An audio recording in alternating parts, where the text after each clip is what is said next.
Good morning, one and all. Whether you're just a regular viewer out there or a member of Congress, thank you for tuning into another episode of The Damage Report. I'm John Iadarola, very lucky also to be joined on today's program by the one, the only Adrienne Lawrence. Adrienne, welcome back to the program. Thank you so much for having me. Excited to be here. Excited to have you here. It's been a little bit since we spoke. There's been a lot of developments in different areas of the news, certainly legally. I was hoping that today would be like a big day of breaking down new charges or procedure, but it's not. There's lots of good news, but not really about the law, unfortunately. So I apologize. I wanted to give you that. But anyway. That's okay. It's all right. I'm sure someone will break the law this week. I'm sure there are people working at it right now, even as we record this. In any event, there is a lot that we're going to be talking about today. The child tax credit could come back, but there's a couple different ways that it could come back. Some, I would say, more reasonable than others, but we'll break down the different plans. Greg Abbott and Texas now being sued by the Department of Justice for their murderous plan to drown people in the Rio Grande. All of this, of course, being done by people who are hardcore devoted Christians who just think that there aren't enough bodies floating in that river.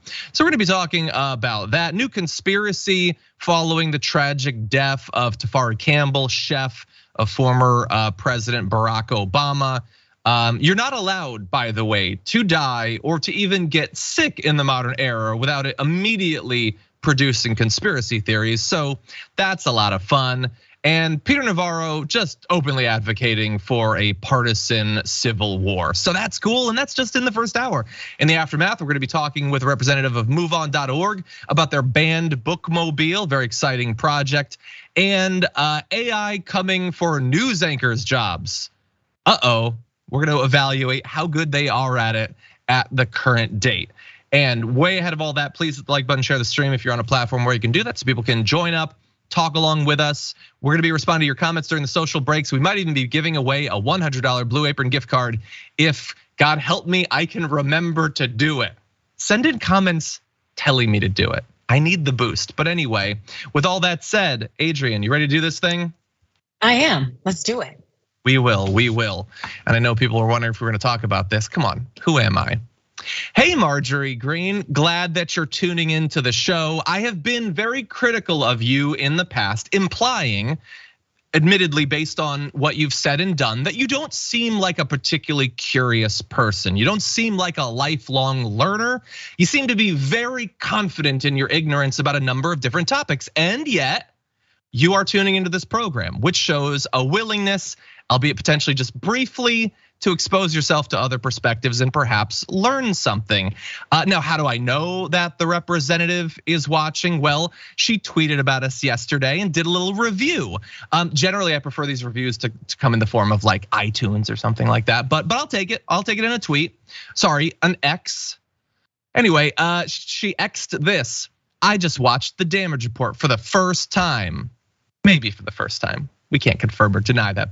Okay, maybe. These two admitted atheists, that's me and Francesca Fiorentini, are attacking President Trump about his Christian faith while claiming to hold moral beliefs. Now, there's a lot that Marjorie Greene brings up in this, so we're gonna have to take it one bit at a time. I love that she like focuses on the fact that we're atheists as if we didn't lead in that, as if she did investigative reporting or something. Yes, I'm an atheist. I've said that many times on the show. Francesca has as well. We don't find that to be a bad thing, a shameful thing at all. I don't know why you think that that's helping you win an argument, but okay. To be clear, we did not attack President Trump about his Christian faith. It is impossible for us to do that because I don't believe he has Christian faith. We were criticizing him for condescending to Christians who look up to and support him. That's what we were doing. We took a guy who once again showed a complete lack of ability or willingness to even pretend to think seriously about Christianity, Jesus, or God, to be asked a question by a woman, a conservative woman who clearly cares a lot about religion, and he spins this nonsensical couple of paragraphs about his legal troubles, not even able to fake being a true Christian. We were not attacking his Christian faith. We were standing up for conservative Christians who we might disagree with on a lot of different stuff, but we think they at least deserve to not be lied to by obvious charlatans. And by the way, Marjorie Greene, I have no doubt that you are more, at least on some level, in some form, committed to Christianity than Donald Trump is, it would be impossible for almost anyone not to be. But the fact that you could watch his response and not have a problem with it, that you could see all of the different ways that he's comported himself throughout his life, and the fact that you don't have a problem with that, I think that's something that should bother regular conservative Christians as well. And we're gonna turn to the other stuff that you brought up because you apparently were watching for some time. But Adrienne, I'm not sure if you're familiar with the response from Trump, but we've seen this in the past where he's asked simple stuff like, which do you prefer, the Old or the New Testament? And he doesn't even care enough to pretend to have an answer to it. Yeah, you know what? I really would have thought that the whole 2 Corinthians thing would have signaled to people that this individual may not necessarily be as committed to their walk with Christ as they profess to be. But it seems like people want to continue to be stuck on stupid. I just really don't understand how individuals who subscribe to this whole evangelical Christian ideology can't recognize someone who doesn't. Who isn't walking the walk, who isn't talking the talk, but is largely looking for ways to fill their coffers, is looking for cosign, for votes, for all sorts of things that'll get voters to support and uplift them, but not actually engaging in any of the things that are indicia of Christianity. It's so incredibly clear. It's just, I don't know, it's so gaslighty, wrong, lying. I would almost think Judas is far more Christian than Donald Trump, but that's just me. Yeah, look, by the way, it's not like Christians weren't warned. The idea that some sort of like false savior could come up is in their like sacred books, not in mine. And when that false savior rises up, what are we supposed to believe? That they're not gonna have any acolytes defending them? No, they're gonna be other religious grifters who are apologizing for their vicious tendencies and immoral values. I'm not pointing any fingers at members of Congress or anything. I'm just saying if I were a conservative Christian, I'd have a problem. And the problem wouldn't be with me, a guy who is 100% transparent about my religious values as well as my political values. I'd be more worried by the people who clearly only worship money, status, wealth, power, but pretend to give a damn about the religion that you hold so dear. We're gonna move on to our next comment. They only attacked Trump and Republicans and never defended any Democrat policies. So first of all, yes, in that segment, we didn't focus on Democrat policies because we were responding to him answering the question. We weren't breaking down his platform, which he barely has anyway. Do we sometimes defend Democrat policies? Sure. But I love that sentence from you, Marjorie Greene, because it demonstrates once again an area of ignorance that you can perhaps move past. You seem to be laboring under the delusion that our show is just blindly supportive of the Democrats. Now, I get why you would believe that. There are a lot of shows that are, in the same way that there are a lot of shows that are blindly supportive of whatever the Republicans do. Do you understand that that's not the way that it has to be?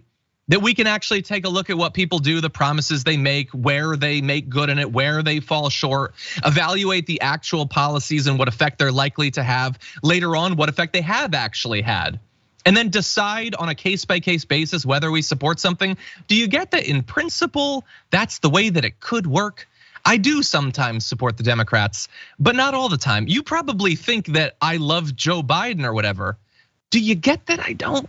That lots of progressives are not actually gigantic fans of the establishment Democrats? Is that not a thing that you can grasp?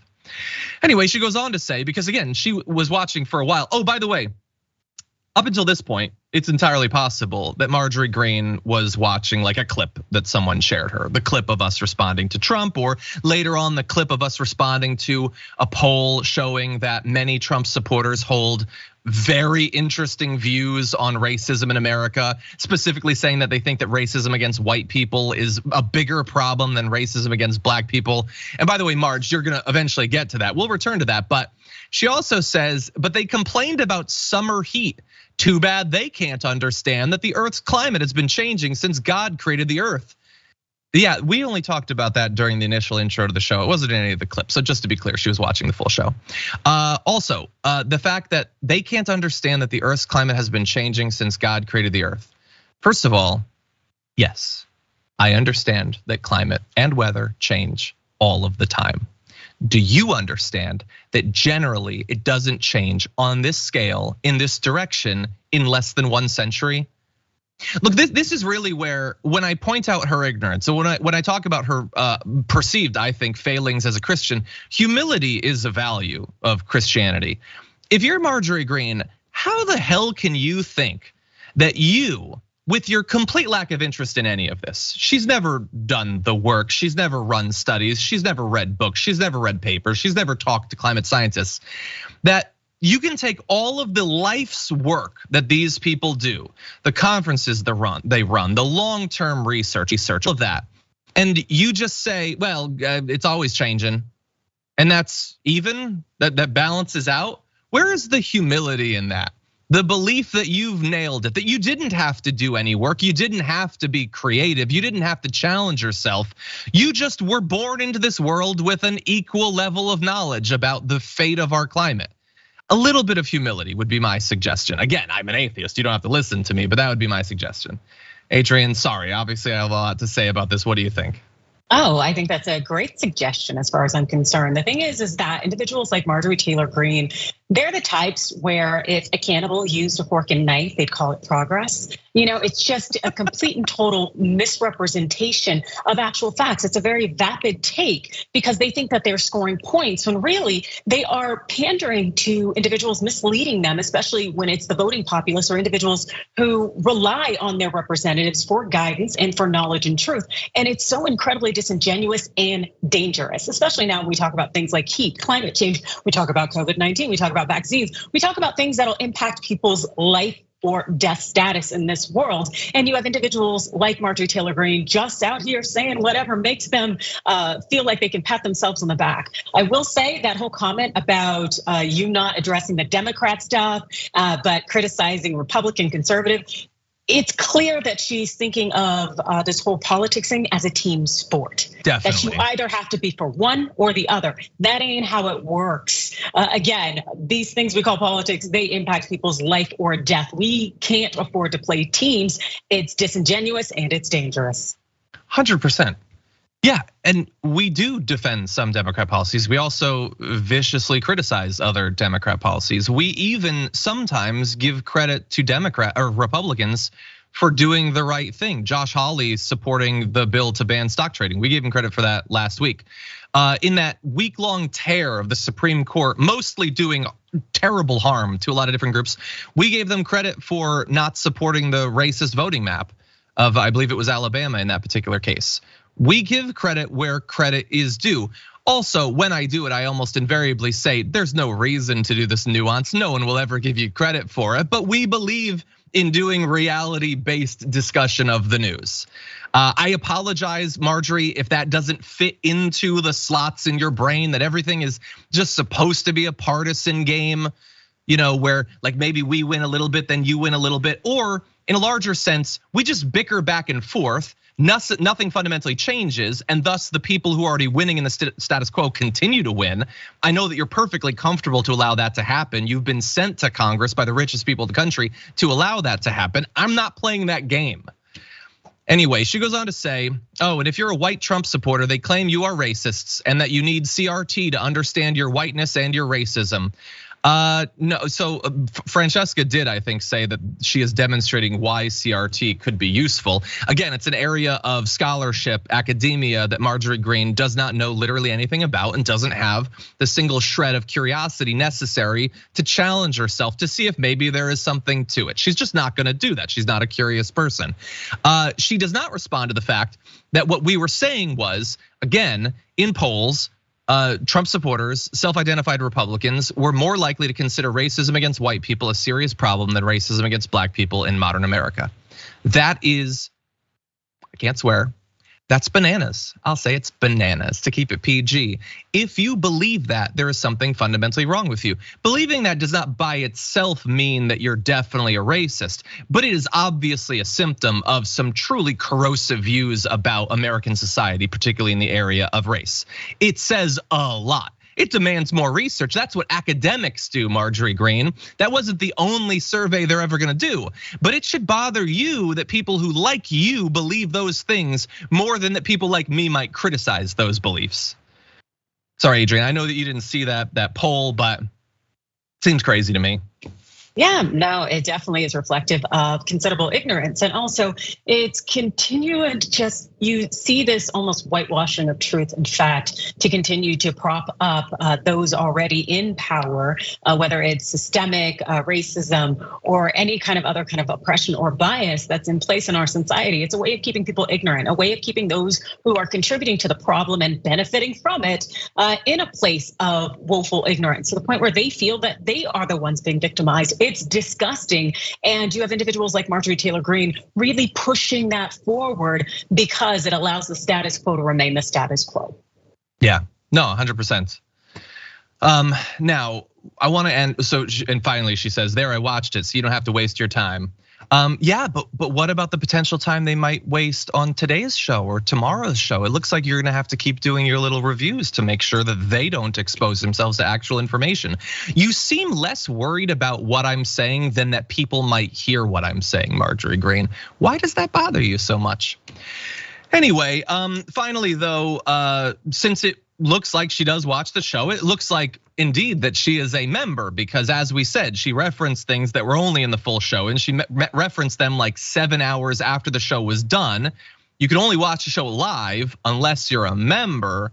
It implies that she's a member, which means that, look, I don't necessarily want to do her the great honor of giving her a dragon name, but she's earned it by clearly being a member. So I am gonna need some suggestions for all of you. Whoever comes up with the best dragon name for Marjorie Greene, as long as you qualify otherwise, you might get a Blue Apron gift card. So send those in and we'll read some as we go.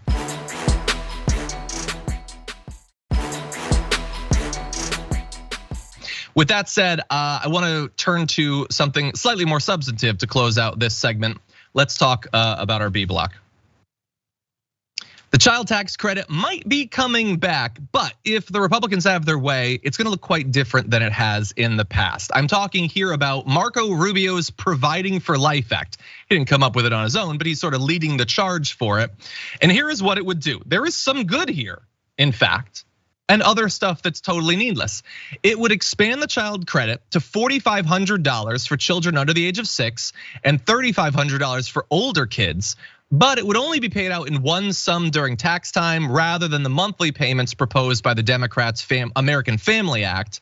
That I don't understand exactly why you would make that change. I'm assuming that once you dig into it, there's some reasons that benefit financial companies or something that result in you doing that. It certainly seems less helpful to parents, but it is more money overall. So I guess that's good. But it isn't just the overall level that would be changed in the GOP plan.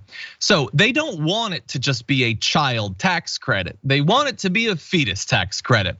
What they want to do is see the credit expanded retroactively so that a parent can claim the benefit for the year of pregnancy once the dependent is born. For example, a family whose baby is born in March 2024 would still be able to claim that child in their 2023 tax returns and receive their $4,500 tax break when they receive their refund in May or June. And this is where I assume they're trying to put us like in a difficult position. Obviously, I want as much help as possible to go to people who need this benefit. So I'm perfectly happy to see the benefit go to someone who was merely pregnant during this time rather than had a child. But we also cannot ignore that they're not trying to like establish a little bit more precedent for considering fetuses to be legally indistinguishable from children. That is clearly what they're going for here. And there are other changes that I'll get to, but Adrienne, I've thrown a few things out there. What do you make about their proposed plan? Oh, I think you're spot on. You're right on target. The fact is that they do want at the federal level that recognition of fetuses being actual human beings and being treated in that regard. The thing is, they ain't prepared for it, because the moment it comes in tax codes and credits like this, also the moment that it comes in child support payments, and that generally hits the patriarchy a little bit in the pockets, and all the other things that are recognized when you have an actual human being, you're gonna see a lot of case law start to come out. That is not gonna be something that the Republicans actually want or the patriarchy actually wants. So they're not thinking down the line, but I sure am grinning ear to ear if they ended up getting things like this passed, because the challenges are gonna come and they're gonna come quick. Yeah, and it's possible that, even if they passed it in this form, that much of it could stay, but part of it could be changed as a result of a challenge. That's possible too. here is, most of these I think are all things that we can have a discussion about. We can go back and forth and see whether we think there's good or bad. Then there's this. Republicans are also eyeing changing the eligibility requirements for the child tax credit. Under the Providing for Life Act, parents who want to claim the credit would need to be employed.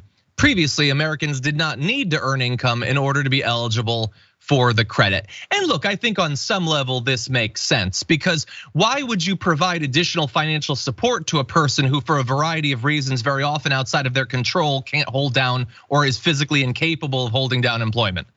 This is just needlessly cruel.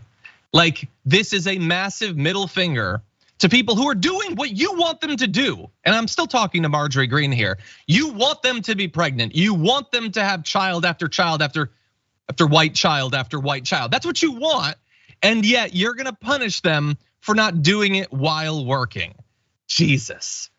For comparison's sake, the Democrats want to bring back the 2021 credit worth $3,600 for children under the age of 6, $3,000 for older children, paid out in monthly installments.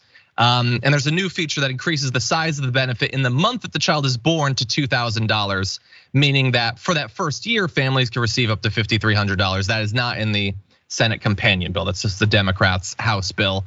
So look, I like overall that the Republicans are technically providing more money. I don't know exactly how it works out in terms of paying it out once a year rather than month by month. But as always, they can't just do something that's good and helpful. They have to throw in their culture, ideological, identity-based war BS.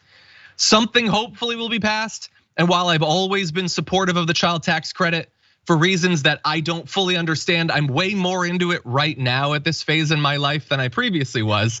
But anyway, people need the help. It's wildly popular. Something like this or an amalgamation of the two plans I think should pass. I'll give the final word to you, Adrienne. What do you think? I think it would be incredibly impactful to have something like this pass and continue to support people who do have children, without a doubt, something you and I and everyone, a lot of people do want. But like you said, putting those conditions on there that they know will ultimately end up statistically benefiting certain groups of people. It just really showed you that their true agenda isn't for every child to be cared for or for every family to be uplifted, but no, just the particular ones that may happen to look like them or co-sign to their benefits and live lives that align with their beliefs. 100%. You're already doing this to incentivize living a certain type of life. How many extra stipulations do you feel like you should be able to throw on there? Apparently a lot. Anyway, we've got a lot more to talk about where that came from. We're gonna take a short break. Be back after this.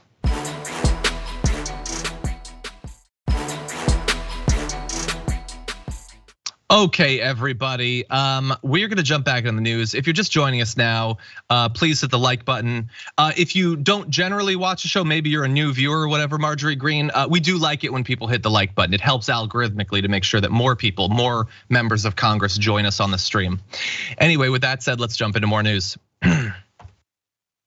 The Biden administration under the Department of Justice have now filed a civil lawsuit against the state of Texas earlier this week over Governor Greg Abbott's decision to install a 1,000-foot floating border barrier in the Rio Grande River near the city of Eagle Pass. It has been criticized by, I'm gonna say, human rights activists as a murderous act, a willful attempt to kill people in the river that is already reaping benefits for the people who want to see more migrants die on their way into the United States. We're gonna talk a little bit about this lawsuit, the response from the Abbott administration, but I will let you know that based on the filing of the lawsuit, they say his floating barrier poses threats to navigation and public safety and presents humanitarian concerns. Additionally, the presence of the floating barrier has prompted diplomatic protests by Mexico and risks damaging US foreign policy. Now, they mention a few things there because they're going through multiple different areas of the law to attempt to get this taken down, and we'll break those down. But first, here is a shot of the barriers. You'll notice it's wrapped in barbed wire. That is certainly a choice. that these Republican Christians have made.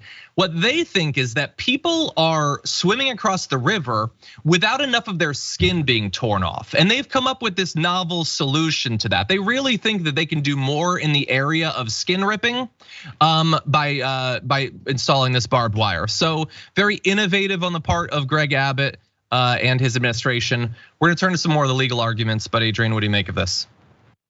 Just like you'd mentioned, that added level of just distasteful, absolutely inhumane. It's crazy what they're doing in Texas, that barbed wire, the thought that we not only want to discourage and hopefully prevent people from coming over, but we want them to physically suffer in the event that they come to our country seeking asylum. It's gross, and I'm glad that the Biden administration is stepping up to sue because it's violating several laws out there and possibly international treaties as well. Yeah, I want to correct myself. I noticed a comment, apologies. When I get something wrong, I feel like I should fix that. It is not barbed wire, it's razor wire. It's more dangerous, more deadly. So I want to make sure that people understand what's actually going on there. And just, I know that I'm gonna be like focused on this for a bit or whatever, but like, can you imagine Jesus just looking at the floating barriers and think, you know what that needs? That needs razor wire. And then Jesus, who, he was a carpenter, so he's good with his hands, he's very handy, wrapping it in razor wire so that the people who are so desperate to get out of the situations they were in other countries are willing to swim across this river can be torn open and bleed out in the river. Can you imagine Jesus doing that? I don't have to, I'm an atheist. I'm just saying, if you're a conservative Christian or whatever, can you imagine Jesus? What would Jesus wrap with razor wire is the question that I would ask you. Anyway, one of the ways that the DOJ is suing Texas is by violating the Rivers and Harbors Act. It says that this section of the Rivers and Harbors Act prohibits the unauthorized obstruction or alteration of any navigable water of the US. Basically, you can't do this sort of construction unless it's recommended by the chief of engineers and authorized by the Secretary of the Army. I wish that you did not need to get into this sort of thing to try to reverse the building of these barriers. But I understand why legally they might feel like it is easier to win in this area than in the fact that this is obviously designed to kill people. So I guess that's what they're doing. Anyway, by having this lawsuit, I guess Greg Abbott is getting what he wanted. He had said earlier this week, Texas will see you in court, Mr. President. All of this is happening because you have violated your constitutional obligation to defend the states against invasion through faithful execution of federal laws. And by that he means that a bunch of people are crossing the southern border. In fact, at one point there were like record levels. And so obviously if people are crossing the border, then your administration is utterly illegitimate. Unless it was under Trump, where tons and tons of people crossed the border and it didn't bother them at all. Anyway, by the way, also migrant crossings are way down. They've absolutely plummeted, falling to far lower levels than before. Weird that that doesn't affect the right wingers. Like they say that lots of people crossing the border is reason to sue Biden, to impeach him. And yet when the numbers fall, getting to far less than half of what they were just a few months ago, they don't care about that. It's weird. It's almost like the absolute number of migrants crossing the border is not actually their concern, that this is a convenient ruse of some sort. I'm not saying that's what they're doing. I'm just saying that that's how they're acting. Anyway, we don't know exactly how this is going to proceed. We do have to bear in mind, as we will have to for a few years at least, the conservatives have a supermajority in the Supreme Court. They can effectively do whatever they want. They've shown a willingness to do whatever they want. So if this challenge gets all the way to them, I'm not saying they haven't done anything reasonable over the last couple of years, but it's rare. So I don't necessarily have a lot of hope. Adrienne, you obviously have a lot more expertise in this area. What do you think might happen? I hope that they get the right judge, that's for sure, because we know how Trump had infiltrated all the courts with all these members of the judiciary who are unwilling to acknowledge and recognize the laws. But otherwise, this should be a pretty strong case moving forward for the federal government. DOJ pointing out, hey, there's a whole Rivers and Harbors Act.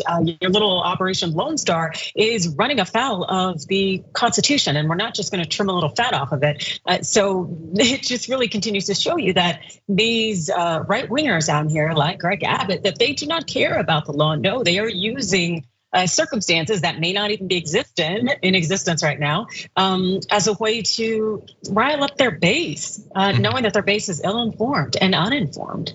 Yeah, and hoping that they will remain so and possibly get worse in the future. Anyway, good to see the Biden administration doing this. We have, I think, rightly been very critical of a lot of what they've done on the border, which one of the most ironic things of the first few years of the Biden administration is they've been endlessly attacked from day one by the Republicans, when much of what they've done is, in some cases willingly, in some cases unwillingly, continuing the border policies of the Trump administration. There have been times when they're clearly doing it to score points with the right, as if that's a thing that can happen. I didn't understand it at the time. The fact that they're being attacked in this way is a demonstration of how ridiculous a strategy that was.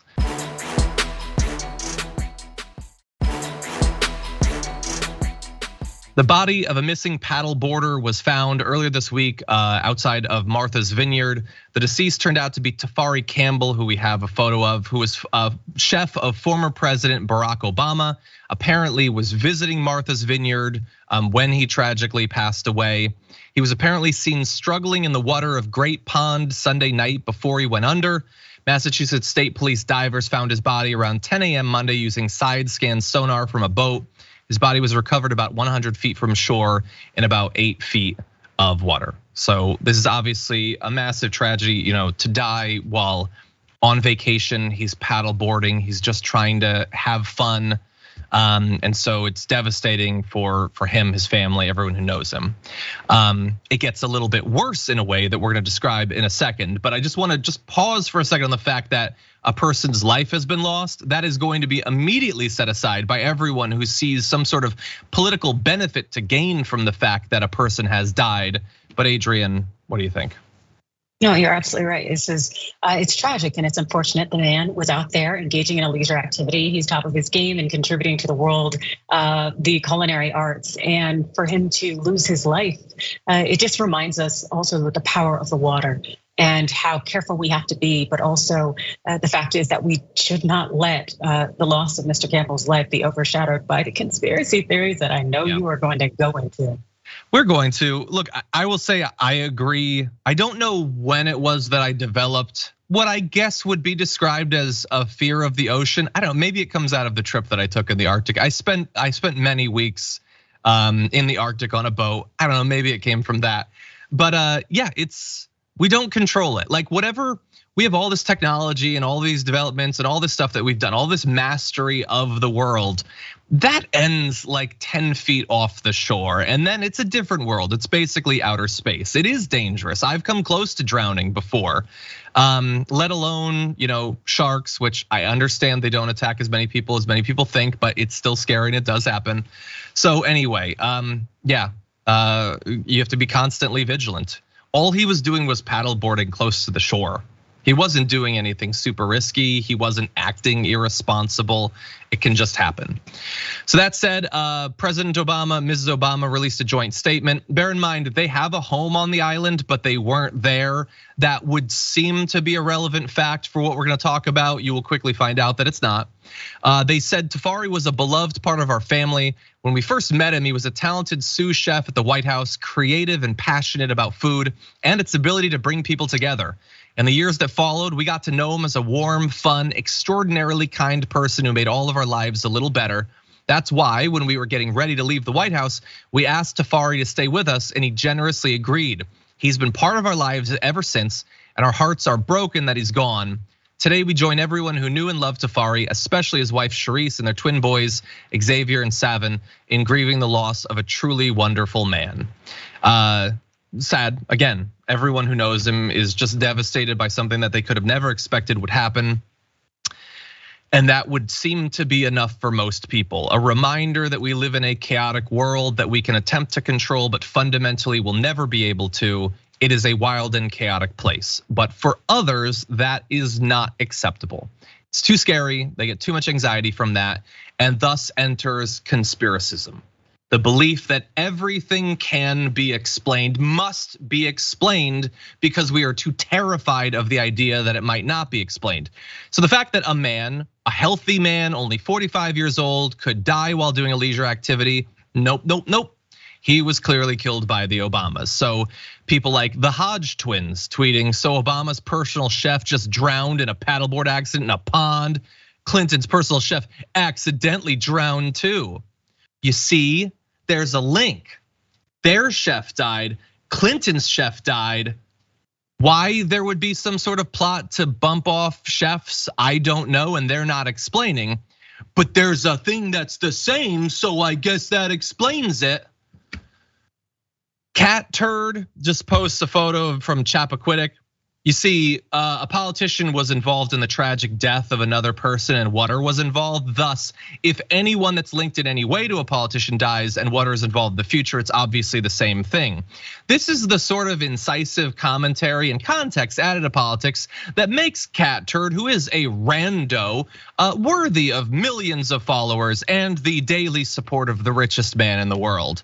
Anyway, we might get to more. In fact, we are gonna get to one more in a sec, but Adrienne, we're in the conspiracy theories. He obviously was killed. Why? To what end? Nobody needs to say. It's just enough to say that he died and Obama is involved.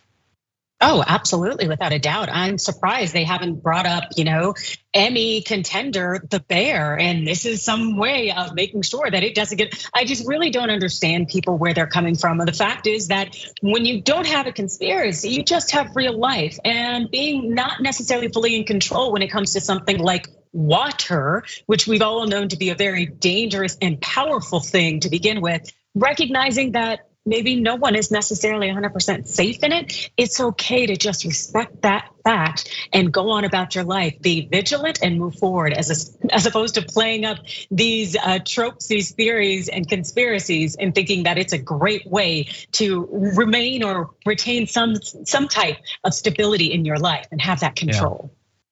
Yeah, and look, the ironic thing is that of course there are things that are not necessarily widely known that are influencing outcomes, politics, all of that. But I guess it doesn't involve the supernatural, so it's not worth thinking of. We're gonna end with graphic 8. This is from a QAnon person who posted Q post 3474 was posted July 24th, 2019, and is the lone Q post containing the word chef within it. Today, Obama's chef was found dead paddleboarding. 4-year delta to the day. Just say it's been 4 years since the day. Don't try to be like James Bond or something with your Greek words. Unreal. Witness protection.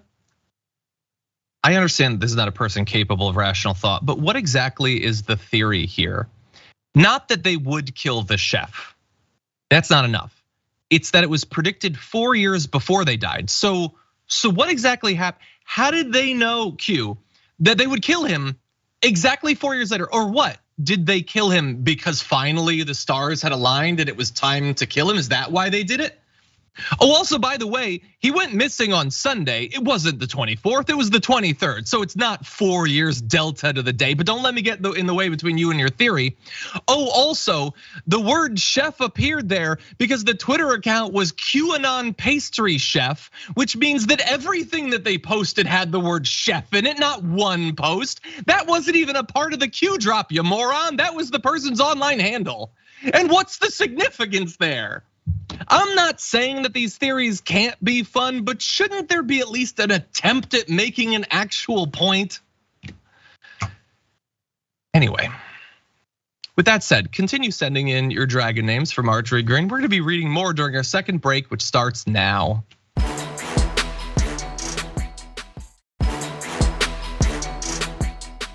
Runner-up prize goes to a Florida dragon for Gazpacho Dragon, but Peachtree is gonna have to win it. Anyway, with that said, let's move on to other news. We're doing okay on time, actually, against all odds. If you're just joining us now, hit the like button, we're gonna jump into it. A New York Times report published this weekend suggests that Ron DeSantis, governor of Florida during COVID, of course, in changing his approach to COVID and the things that he was saying about it, could potentially be linked to a lot of needless deaths once the vaccine was widely available in Florida. So just if you're not familiar with the flip-flop, here's a little reminder of it. It's a single dose. You take it one time, you don't have to worry about it. And we're gonna give them more because we want the shots to go in the arms. So my message is the vaccines protect you. It is very clear on the vaccinations. You're much less likely to be hospitalized or die if you're vaccinated. The benefit from them taking the shot, as you alluded to, it doesn't prevent them from getting infected or spreading it anyways. But the mRNA shots were shown not to prevent the infection. I have the ability as governor to convene what's called a statewide grand jury. So the statewide grand jury is now seated in the state of Florida. They're hearing testimony, and what they're basically trying to determine is, what misrepresentations and lies were made about the mRNA COVID shots. So it is important that you understand, especially a few years out from the pandemic, that while we rightly criticize Republicans, both elected officials as well as members of the media, right-wing influencers, all of that, for advocating for nothing to be done about COVID, lying about the vaccine, pushing colloidal silver, all of that, we should criticize them. We should never forget for the rest of our lives what they did during that time. It was the greatest dereliction of any sort of ethical obligation to the American people that we have ever seen in politics, and I hope we never see it defeated in that. But we also need to remember that that is not how it started. Ron DeSantis was openly advocating for people to take the vaccine up until it became politically incorrect to do so as a Republican. And then he switched. It would be one thing if he had always been against it. That would be terrible. But demonstrating that he knows that people should take it and then caring more about his political ambitions than the lives of tens of thousands of Floridians is way worse. And it's not just him, by the way. Donald Trump, of course, spoke seriously about COVID early on before he decided to just give up. Tucker Carlson was advocating for people to take it seriously, to socially distance and all that. It was very common early on, because why wouldn't it be? It's a public health crisis taking place under a Republican president. Obviously, you're gonna try to stop it from being as bad as it might be. But only once Trump demonstrated that he was not going to stop it, he was not gonna take it seriously, did they decide that there was more clout to be gained by pretending that it wasn't an issue. And that mattered. Early on in Florida, when the vaccine became available, lots of people were getting the vaccine. They were actually doing very well, sort of leading the nation in getting people vaccinated. Unfortunately, by July 2021, once you had comments coming from the leadership like Ron DeSantis, like you saw, their vaccine numbers had fallen from their early lead. Rates of vaccination among younger adults in the state were below the national average. And then you would eventually see the result of that. In later waves of the disease, more people died in Florida than in almost any other state during the Delta wave. Florida made 14% of deaths between July and October 2021, twice how big of a portion of the population they actually were. 23,000 Floridians died during the Delta wave, 9,000 of them younger than 65, a majority of whom were either unvaccinated or had gotten the first one and then declined to get the second one. It matters. And they hide behind these weaselly things like it doesn't prevent you from getting sick. Yes, it does not prevent everyone from getting sick in the same way that locking your door doesn't prevent everyone from being robbed. Having a gun doesn't protect everyone from violence happening to them.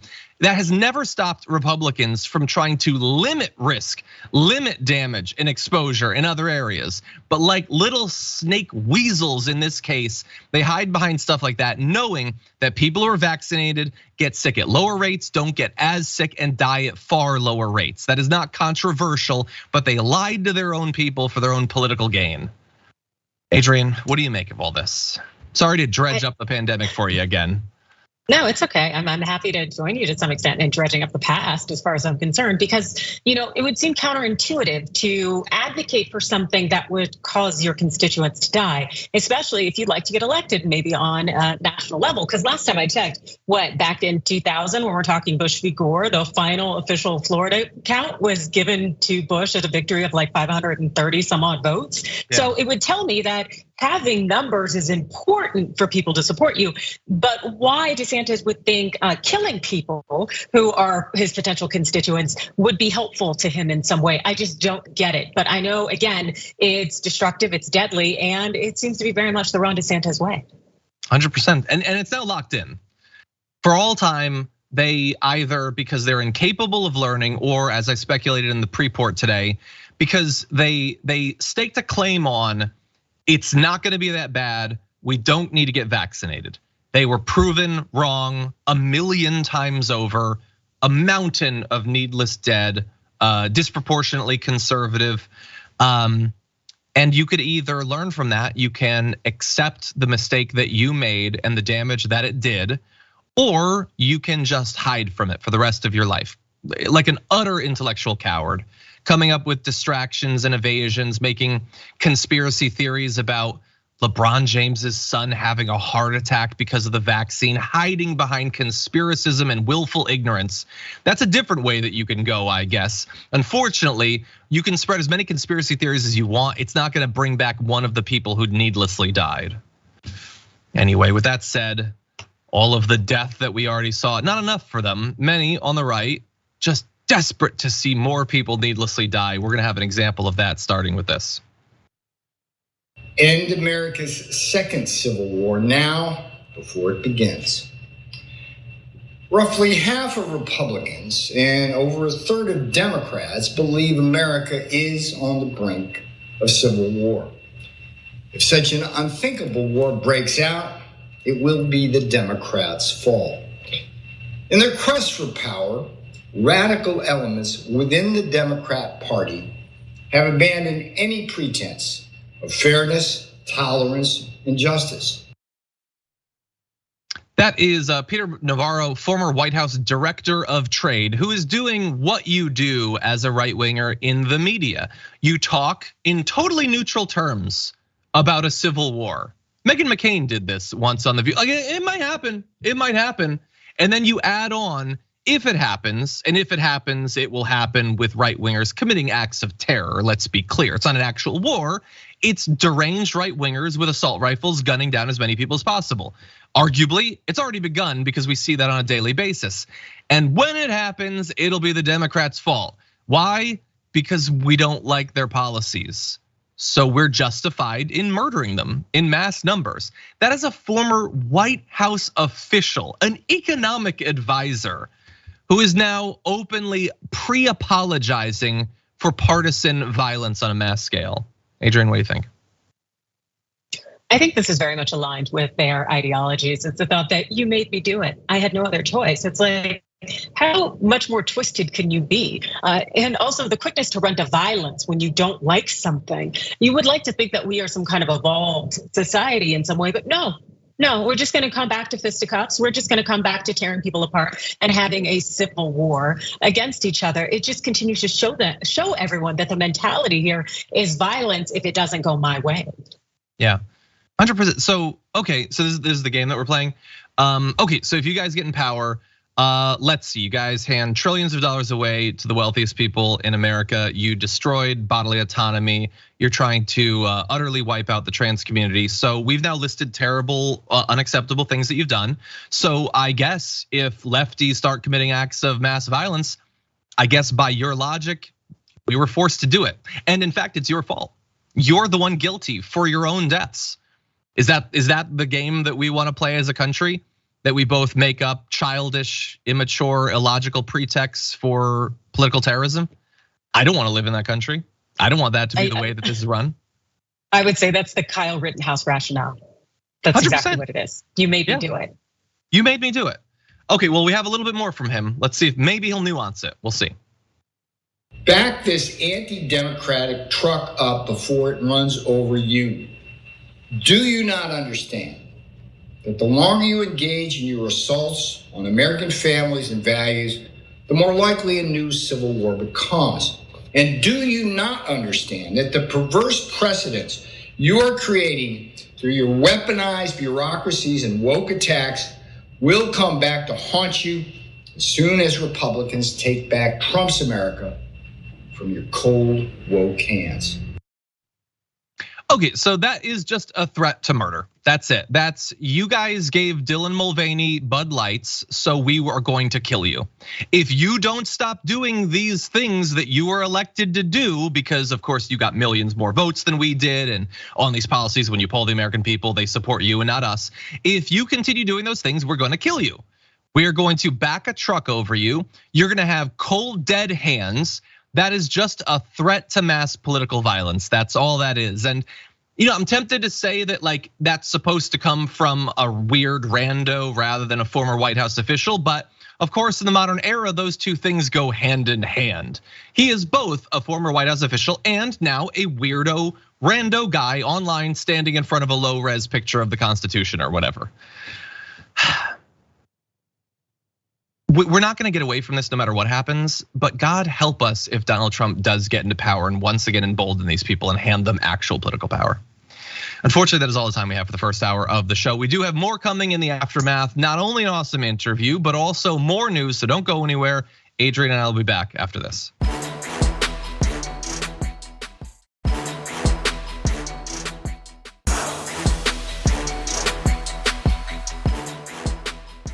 Thanks for listening to the full episode of The Damage Report. Support our work, listen ad-free, access members-only bonus content, and more by subscribing to Apple Podcasts at apple.co/TYT. I'm your host, John Iadarola. I'll see you soon.